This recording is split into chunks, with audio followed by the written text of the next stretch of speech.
As you say, Lord, release a blessing. Unlock the blessing. Pray that prayer. Unlock the blessing, Lord. We're looking forward to the conference here later this week.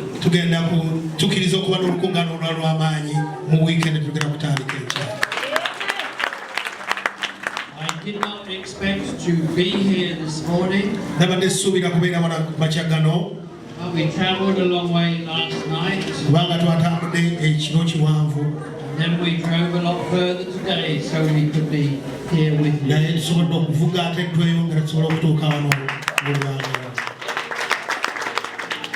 I want to begin this morning by us reading a well-known story from the Gospels.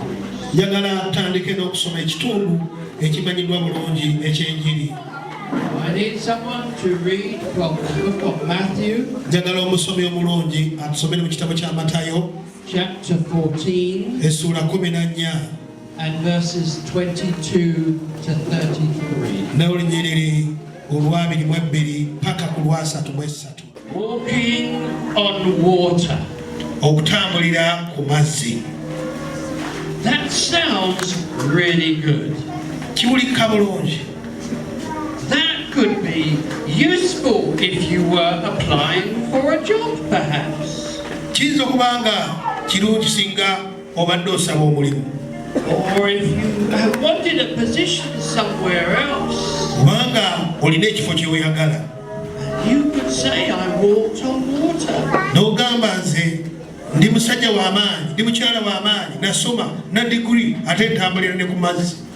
It would certainly be something you could put on your list of achievements.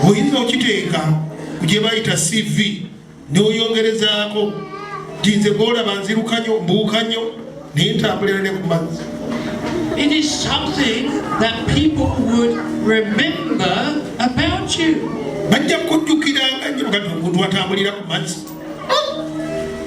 And it is something that could be said about Peter.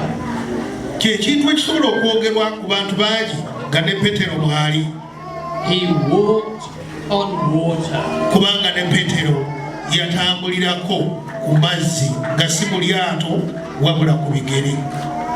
Now let us consider this passage that we have just read from the book of Matthew.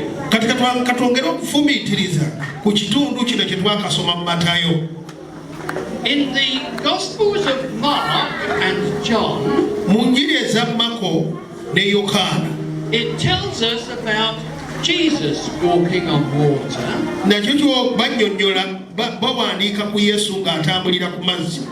But it is only in the Gospel of Matthew that it tells us of Peter walking on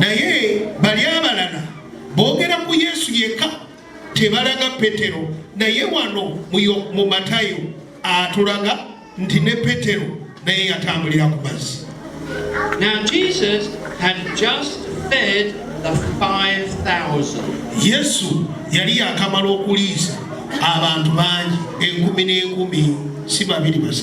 And he sent his disciples to cross the lake.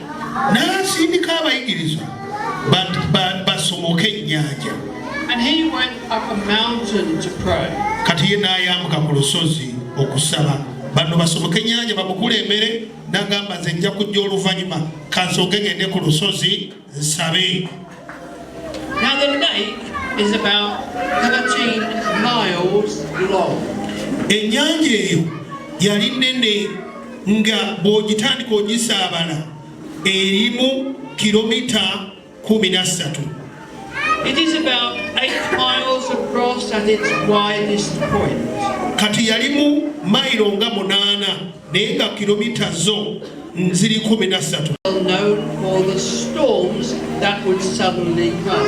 Ennyanja eyo yali emanyiddwa nti okuleka nti nnene ate era nga erimu omuyaga erimu amayengo ekanga ntabangufu.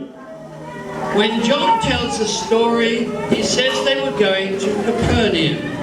Yokaana bw'awandiika agamba nti baali bagenda e Capernaum.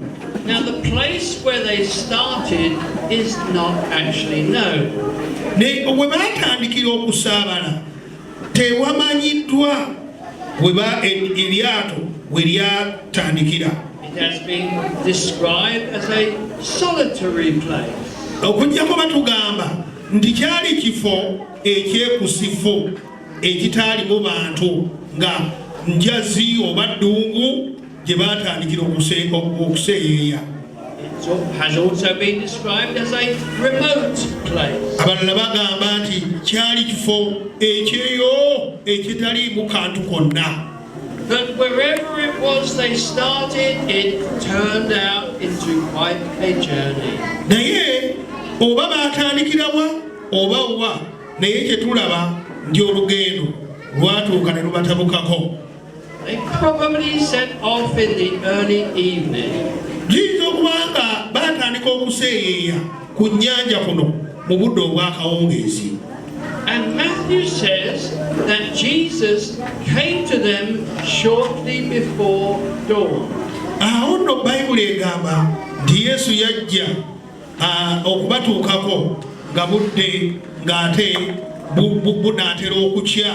Abaatandika okuseeyeeya, abaatandika olugendo akawungeezi, Yesu w'abasangira ng'obudde bukya nga bakyali mu nnyanja ng'ebazunza. In older versions of the Bible, it says he came in the fourth part of the night.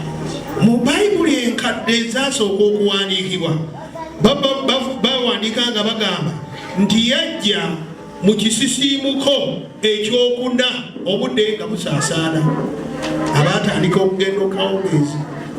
This means that he came sometime between 3 o'clock and 6 o'clock in the morning.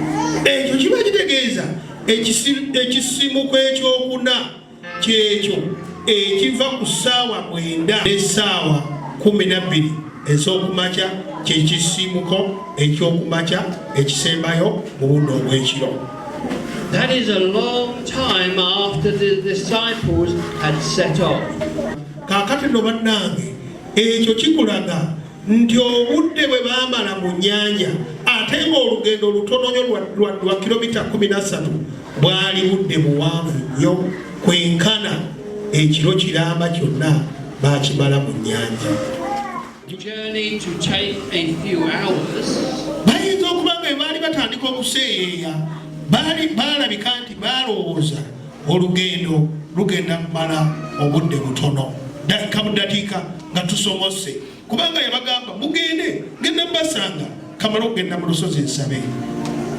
And the disciples were used to being out on the lake at night.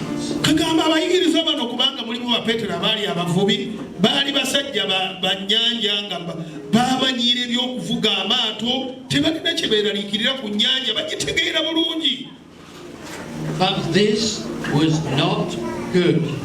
Naye olugendo luno lwabafuukira. Matthew says the waves were hitting the boat very hard. Kubanga Matayo awandiika agamba nti amayengo n'omuyaga ogw'amaanyi gabaga eryato ne libuuka nga bonna bali nga basaanawo essaawa yonna. And the wind was against them. Ate gye baali bagenda ng'omuyaga gye guva kiganga balina ekintu ekibaziiza okugenda ekiva gye bagenda. And they had been rowing the boat for a very long time. Kati ne basika eryato kuba baali basajja bavubi ennyanja bagimanyi balina enkasi ez'omutawaana nga bafuba nnyo okukola kyonna ekisoboka okulabika nti basoboka. So they must have been getting very tired. Kale bannanga abasajja baakoowa nnyo bano. When would they reach their destination? Kwegamba baali banaatuuka eno mu maaso eno mu bayimbi wakyaliyo obutebe. Would they even get there? Kwegamba ng'oyinza ogati banne banaatuuka.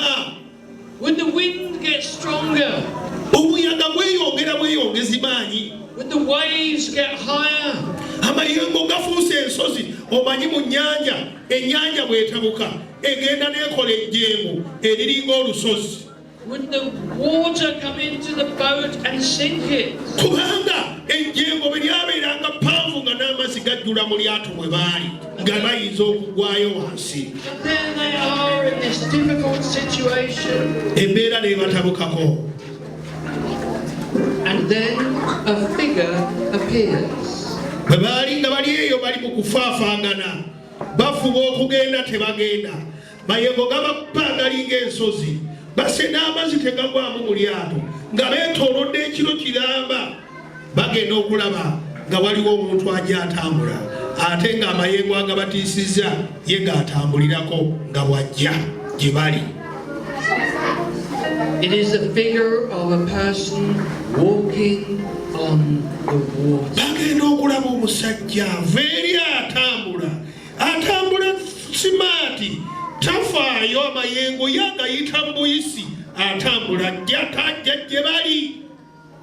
So what was the disciples' reaction to this? Abasajja bano olowooza balowooza ki okulaba omusajja atambulira ku mazzi mu mayengo amazibu bwe gatyo gajja gye bali?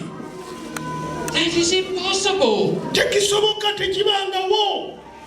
They cannot be doing that. Tasobola kuba muntu atambulira ku mazzi.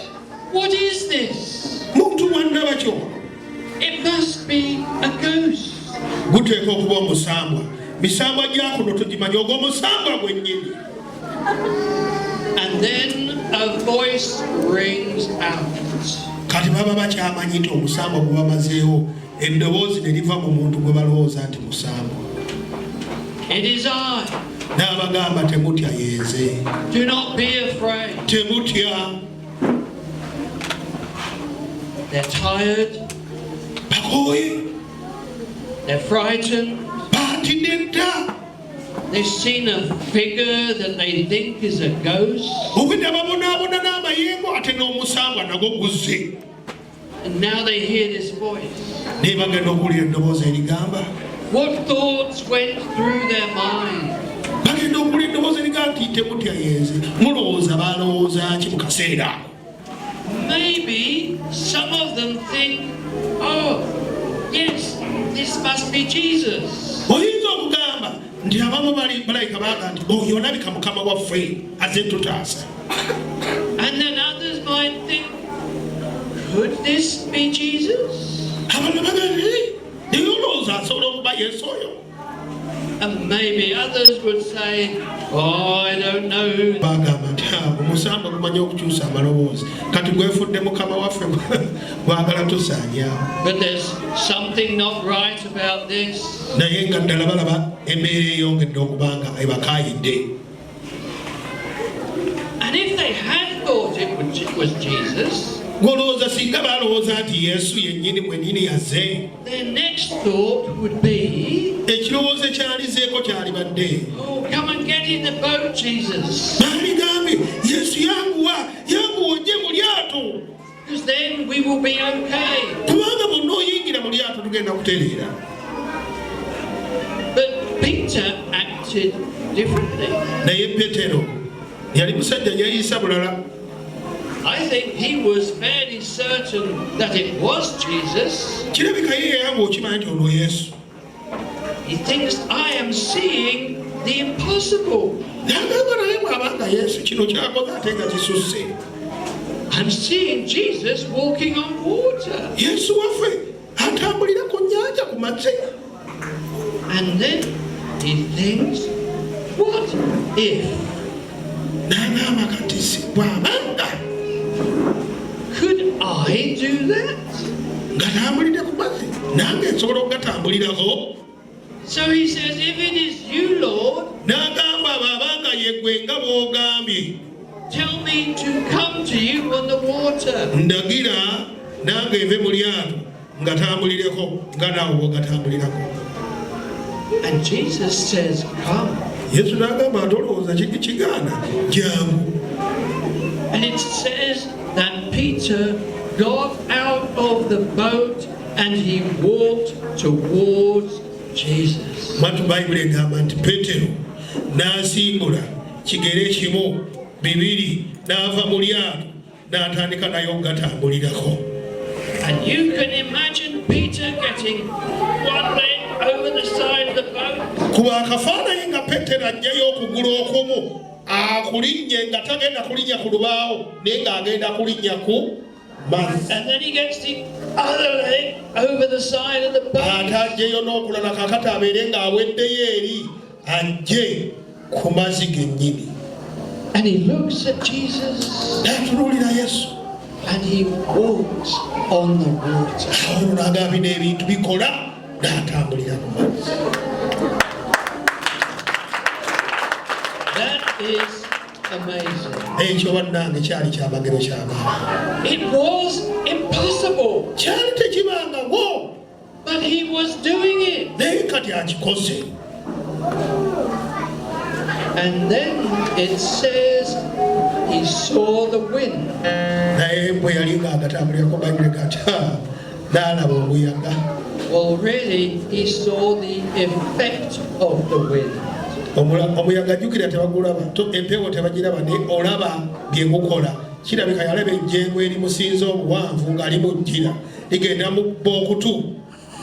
Maybe there was a wave that splashed up against him. Oba kirabika ejjengo lyamubba amagulu ne limubuusa. He felt the cold water. N'awulira nga limuyingidde limusensedde engoye zonna zitobye. And suddenly he was afraid. N'atya n'agamba bino ebyokutambulira ku mazzi bwe bityo bwe biri. And he began to sing. Bwe yatya n'atandika okuggwerayo mu mazzi. Cried out, Lord, save me. N'abolooga n'agamba nfa bw'onyamba kati nfudde. Jesus reached out and caught him. Yesu n'agolola omukono gwe n'amukwata bw'ati. And Jesus says to him, N'amugamba, you of little faith, omusajja gwe n'okutuusa olwaleero olina okukkiriza okutono bw'otyo. why did you doubt? Lwaki watuuse obadde omaze obbikola ate lwaki watuuse n'obuusabuusa? And I think there may have been a bit of a smile on Jesus' face. Naye kirabika Yesu ebigambo abyogera ng'aseka agamba obadde obikoze obadde okikoze ate omaze gutya. Because he was teaching Peter a lesson. Kubanga yali asomesa Peetero essomo. He was not cross with Peter. Teyamunyiigira. After all, Peter was the only one who got out of the boat. Kubanga wadde Peetero yatuuka n'atandika okugwayo wansi mu nnyanja n'ejjukira mu lyato ye yavaayo yekka abalala baasigalayo nga tebasobola na kuseetula kigere wadde ekimu. So then Jesus got into the boat with Peter. Awo n'amukwata n'amubbululayo n'amutwala ne bagenda. Says the wind died down. Kasita Yesu yalinnya mu lyato omuyaga n'amayengo gali amawanvu gonna ennyanja n'ekkakkana n'etereera.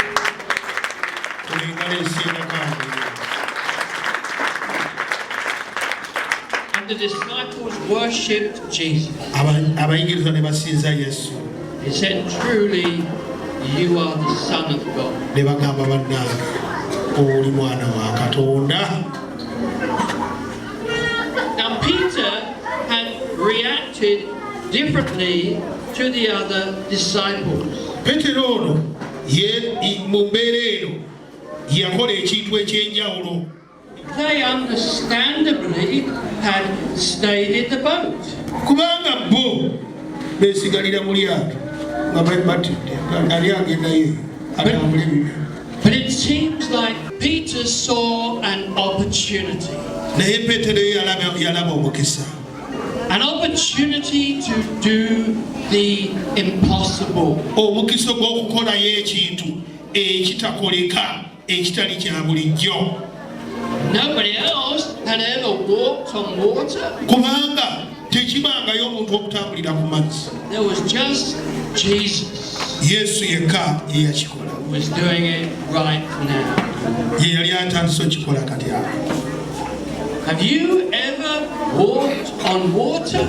Mwe abali wano mbabuuza waliwo wano yali atambuliddeko ku mazzi? I doubt if anyone here has literally walked on water. Ng'ogyeko ebyokubeera mu lyato n'okwambala life jacket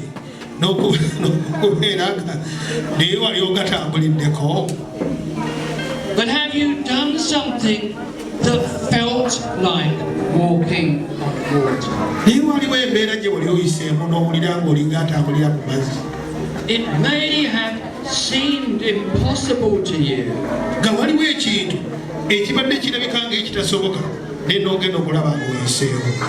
At least it was something very difficult. And certainly it was outside your comfort zone. And come that they might have life. And have it to the full. And life to the full is not life in our comfort zone.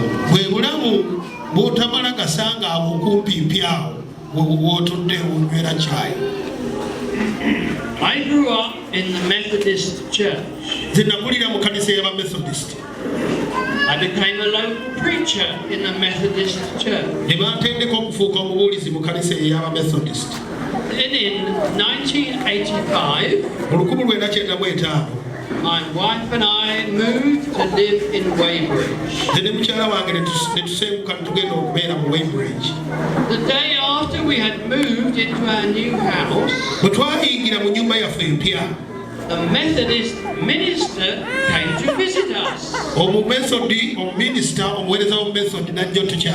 To invite us to his church. And we went to the Methodist church a couple of times. And they were very welcoming. They wanted us to go there and join their church. After all, I was a preacher. We had been youth workers. And we had a small child. And they had no children there. They were willing to start Sunday school for our son.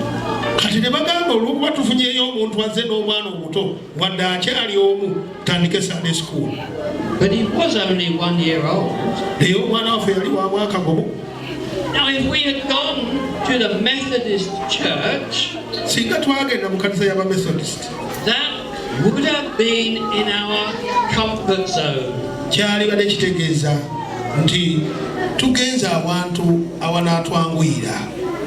But we wanted to take time in deciding which church we should join. I had always been in the Methodist church. So it was a big step to consider going to a different church.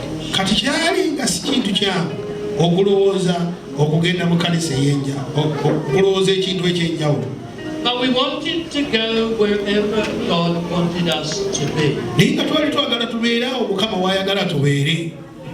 And later we were visited by the leaders of a new church that was starting.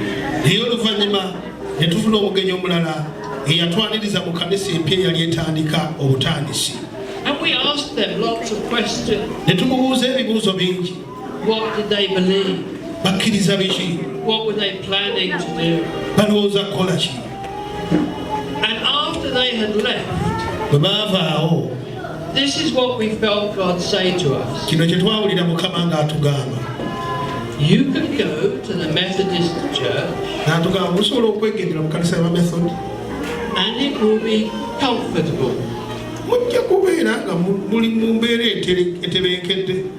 And I will use you there. But if you are serious with me, you will join this new church. And you do not know what will happen.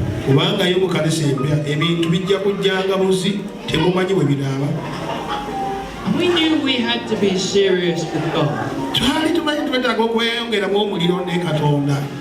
And so we joined the new church. That was the Way Christian Fellowship. Weybridge Christian Fellowship. And we were there for 36 years.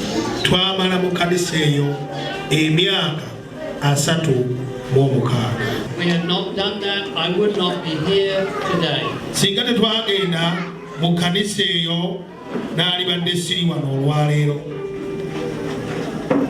It led to many amazing things. But for us, this was walking on water.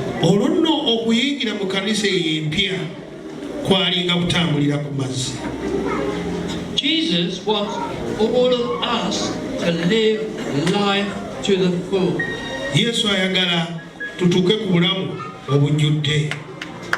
He has a plan and a purpose for each one of us.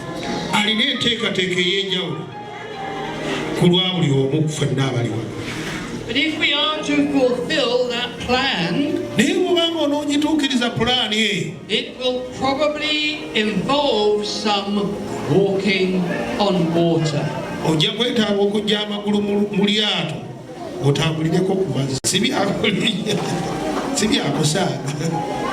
A man called John Ortberg wrote a book.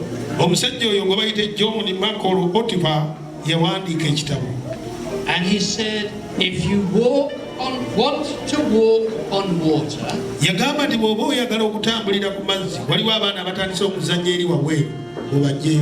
you have got to get out of the boat.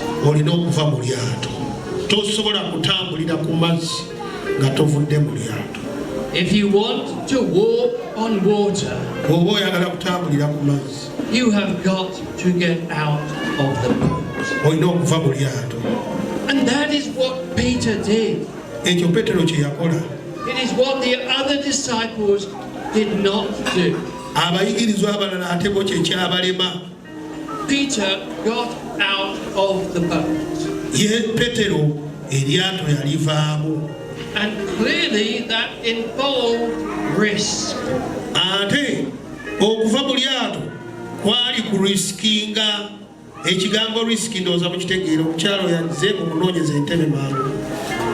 There was a man called John Wimber.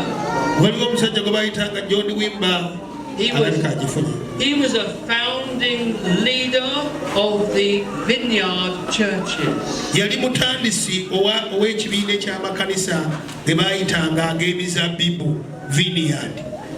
And he had a huge impact in encouraging the gifts of the Spirit.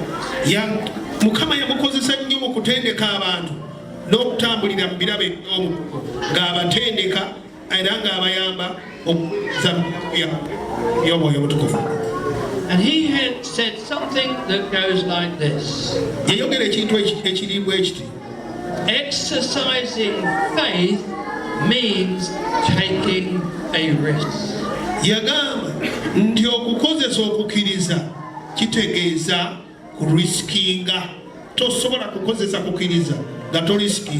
Exercising faith means taking a risk.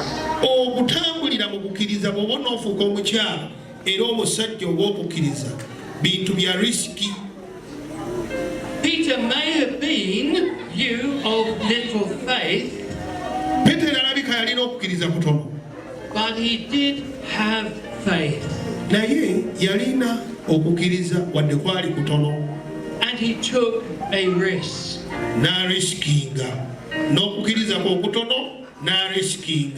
And he got out of the boat. And then he walked on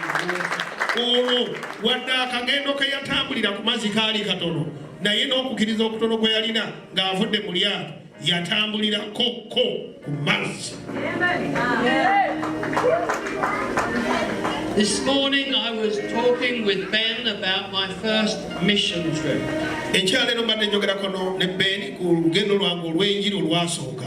It was back in 1993. Gwali mu mwaka gwa 1993. And I went to the country of Malaysia. Nagenda mu ggwanga erya Malaysia. And I was given a prophecy. Baali bandaguddeko. And it went like this. Ne obunnabbi nga bugamba. You have been wondering why me? Obadde weebuuza nti naye bino ebizibu lwaki bitomera nze? Abantu beebuuza nnyo ekintu ekyo. I am just from the small town of Weybridge. Ng'ogamba nze omuntu ava mu katawuni ak'e Weybridge, akaalo akatono akanyoomebwa. And now I am flying to Malaysia and India. Kati wuuno ndi mu nnyonyi ngenda Malaysia Buyindi. Why me? Lwaki nze?